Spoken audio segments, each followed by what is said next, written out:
Bonjour tout le monde, cette vidéo pour vous présenter la blessure émotionnelle d'abandon. Dans les vidéos précédentes, nous avons vu la globalité du parcours en développement personnel, ensuite les systèmes de croyances limitantes qui nous empêchent, vidéo suivante, de trouver nos besoins et de respecter nos besoins.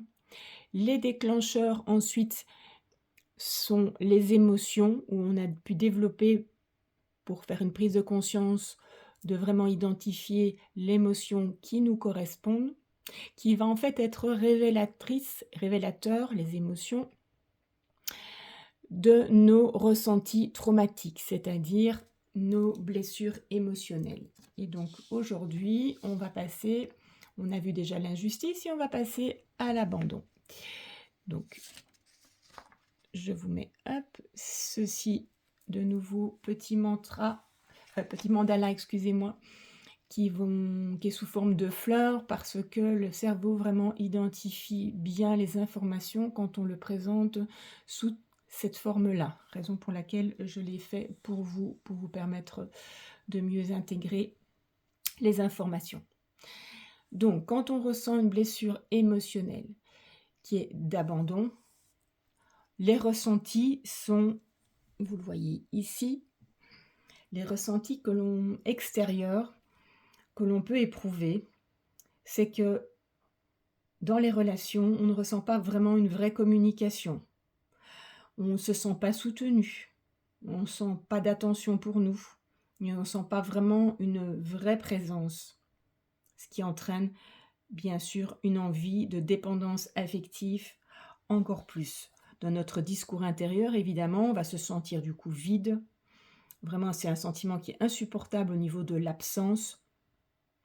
On a tout le temps besoin d'avoir des conseils, voire d'être validé, dans nos décisions. Donc on a des difficultés à décider seul parce qu'on a vraiment besoin de cette validation extérieure du bon choix et on abandonne en permanence nos projets. On commence, on ne termine pas.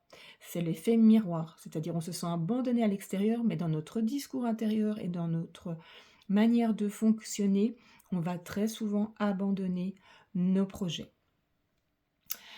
De là, on peut voir la peur profonde qui est à l'origine de ça. La peur profonde est la solitude. Donc on essaie d'enclencher tous les mécanismes possibles et imaginables pour être en lien avec l'autre, pour ne pas être confronté à cette solitude, pour avoir de l'attention et du soutien à tout prix pour éviter cette solitude, d'où la dépendance affective. Mais aussi, dans l'autre sens, quand on déclenche des ressentis extérieurs qui arrivent par ce que l'on vit, nos expériences de vie qui nous montrent effectivement qu'on est tout le temps abandonné par l'extérieur, ça va enclencher aussi, du coup, la solitude qui est au fond des mémoires cellulaires, qui peuvent être, on le verra tout à l'heure, en rapport avec les lignées familiales ou karmiques. Donc tout ceci enclenche forcément un mécanisme de protection, puisque l'on veut tellement éviter tout cela qui est très souffrant, on va enclencher un mécanisme de protection qui est le fait d'être dépendant, d'être vraiment dépendant affectif, ce qui en fait révèle un type de fonctionnement plutôt fusionnel, plutôt mécanisme de victime. Pour s'illusionner donc de tout cela, en fait, on enclenche donc ce mécanisme de protection, en fait, pour éviter la solitude. On va s'occuper au maximum en créant des choses et des situations négatives pour pouvoir avoir de l'aide et du soutien. Mais à l'inverse, on va aussi beaucoup essayer de s'occuper des autres, jouer à l'indépendant, n'avoir besoin de personne aussi, et pouvoir justement aider les autres pour maintenir le lien différemment. Malheureusement, souvent les autres ne nous le rendront pas comme il faut, ce qui réactivera à nouveau la blessure émotionnelle d'abandon, voire même de la confirmer, je dirais. Donc tout ceci, ce sont les blessures et la souffrance le mécanisme de protection pour pouvoir oublier tout ce fonctionnement-là. On va se protéger de ça. Ça nous demande énormément d'énergie. Pour récupérer l'énergie que nous avons perdue, on bascule toujours dans un pouvoir de domination, soit agressif, soit passif.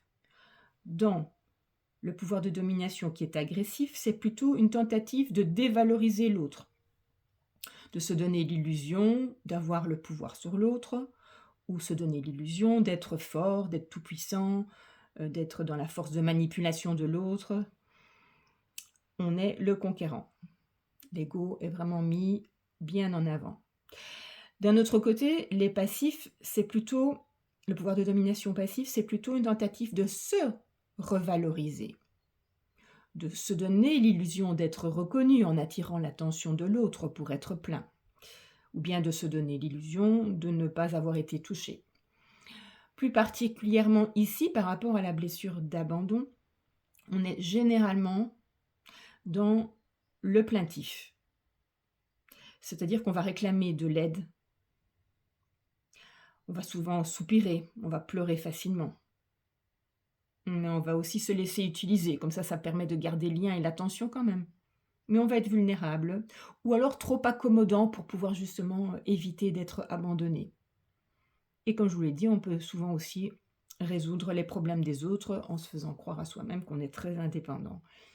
Alors effectivement, on peut aussi avoir des pouvoirs de domination qui sont agressifs malgré le comportement, la blessure émotionnelle d'abandon, si elle est cumulée, si elle est jointe avec une autre blessure. Elle peut être jointe à une blessure de trahison. Voilà, une de mes clientes, c'est le cas. Et du coup, en fait, la trahison va aussi enclencher un pouvoir de domination qui va être intimidateur. Donc, on va pas pouvoir basculer d'un l'un à l'autre.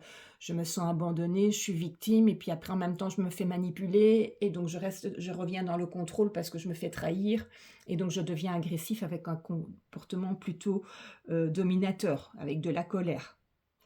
Et donc, on peut vraiment vouloir tout contrôler et maintenir l'autre sous pression. Donc là, voilà, n'évite pas l'autre. On peut toujours tomber dans un des deux mécanismes. On le verra dans une autre vidéo d'une manière beaucoup plus détaillée, les 4 mécanismes de domination. Mais déjà, comme ça, vous avez déjà un aperçu.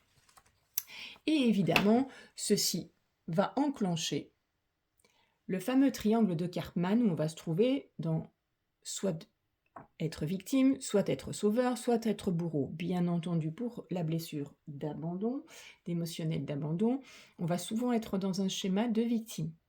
Mais comme vous l'avez vu, on peut aussi activer le sauveur, vouloir sauver l'autre dans les mécanismes qui sont identiques aux nôtres, quelque part pour recréer à nouveau un lien. Et si on bascule avec une autre blessure en parallèle, on peut arriver, comme je viens de l'exprimer, dans la blessure de trahison cumulée, être plutôt dans le bourreau.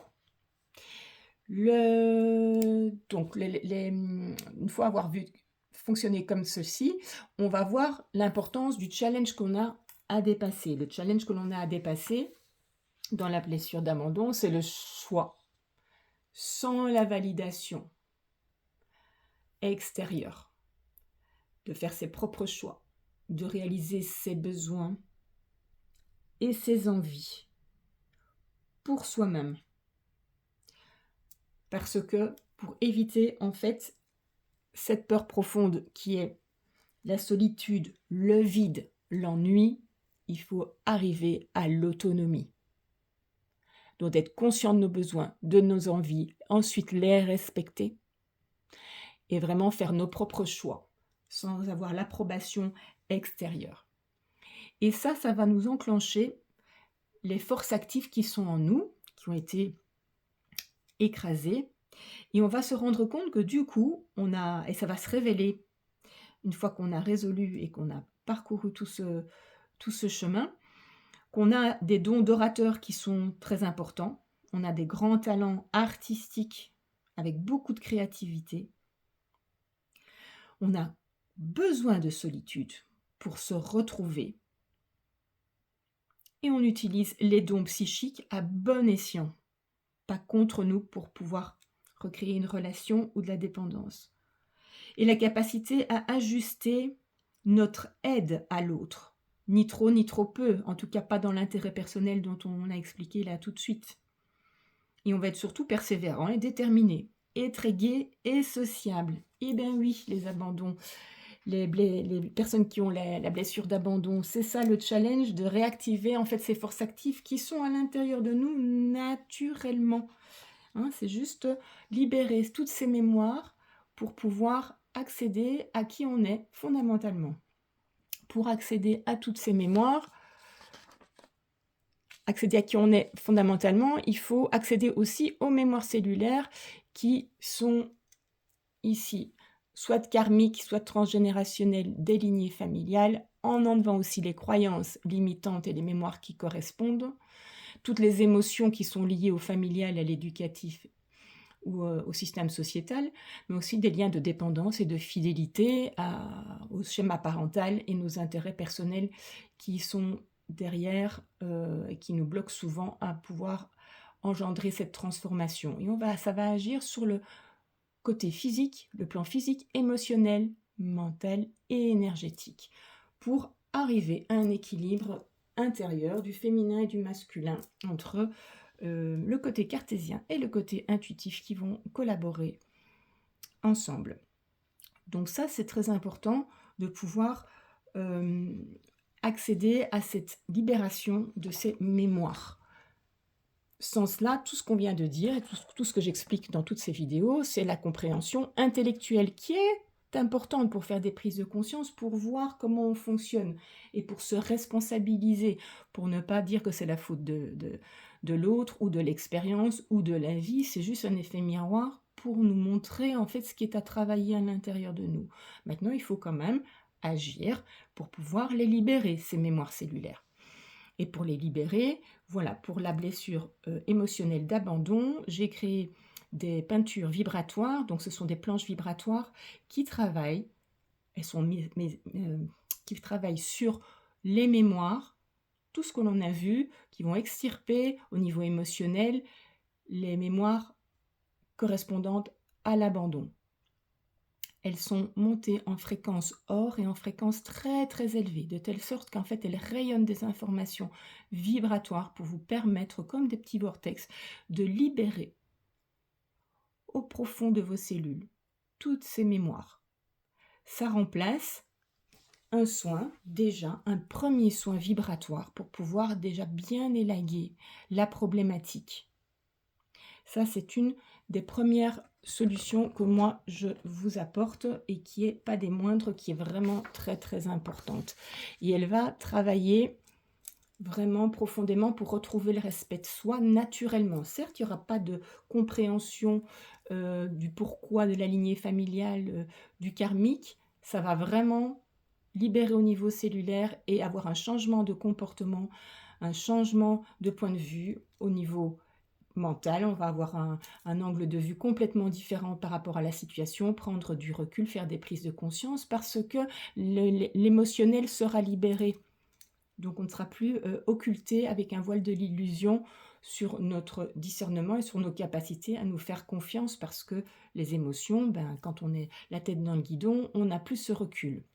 Ça va forcément agir sur le plan physique. Par exemple, pour la blessure émotionnelle d'abandon, les gens sont souvent recourbés sur eux-mêmes, comme s'ils étaient affalés. Vraiment tout le poids de la terre sur eux. Et petit à petit, en fait, ils vont se redresser même physiquement. Et donc, ces planches vibratoires vont également forcément, ça c'est la base, de libérer les nœuds et les mémoires cellulaires au cœur de tous les chakras, les méridiens, au cœur vraiment des cellules. Pour le moment, vous pouvez vous le procurer jusqu'au 29 mars avec le code promo univers 20, elles sont à moins 20%. Ensuite, une autre possibilité, c'est effectivement d'accompagner avec des séances quantiques et énergétiques pour travailler sur les mêmes choses, sauf qu'on va plus profondément, bien entendu, en verbalisant la problématique de la lignée et des vies antérieures et du karmique derrière, au travers de la libération quantique. Pour ça, je vous invite à me contacter si vous le souhaitez, si le cœur vous en dit, en ayant mes coordonnées sous la petite vidéo. Et puis je vous souhaite de belles prises de conscience, de belles transformations et on se retrouve tout bientôt pour une autre vidéo sur une autre blessure émotionnelle.